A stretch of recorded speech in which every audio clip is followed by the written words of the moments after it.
আসসালামু আলাইকুম ওরহমতুল্লাহি ওবরাকাতুহু।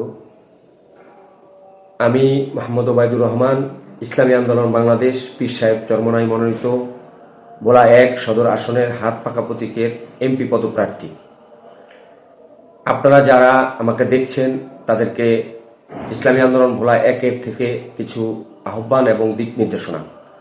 আমাদের যারা ইসলামী আন্দোলনের নেতাকর্মী সমর্থক সারা বাংলাদেশে ছড়িয়ে ছিটিয়ে আছেন, তাদের প্রতি আমার অনুরোধ রইল, আগামী ত্রয়োদশ জাতীয় সংসদ নির্বাচন 12ই ফেব্রুয়ারি 2026 অনুষ্ঠিত হতে যাচ্ছে ইনশাআল্লাহ।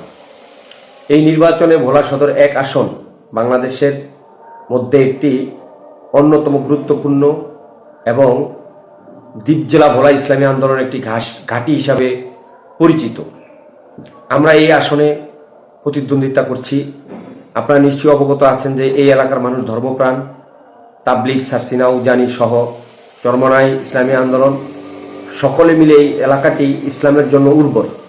তাই আগামী জাতীয় সংসদ নির্বাচনে আপনারা যারা ঢাকার বাইরে, ভোলার বাইরে আছেন, ঢাকা, চট্টগ্রাম সহ, তারা যদি এই এলাকায় এখনই আসেন এবং নির্বাচনী প্রচার কার্যে আমাদের সহযোগী হন, ভোলাস্থ যারা অন্যান্য জায়গায়, তাহলে সবাইকে নিয়ে আসলে ইনশাল্লাহ এই আসনটি আমরা ভালো একটি ফলাফল নিয়ে আসতে পারবো। পীর সাহেব চরমনাই ভোলা ১ নিয়ে অনেক আশাবাদী।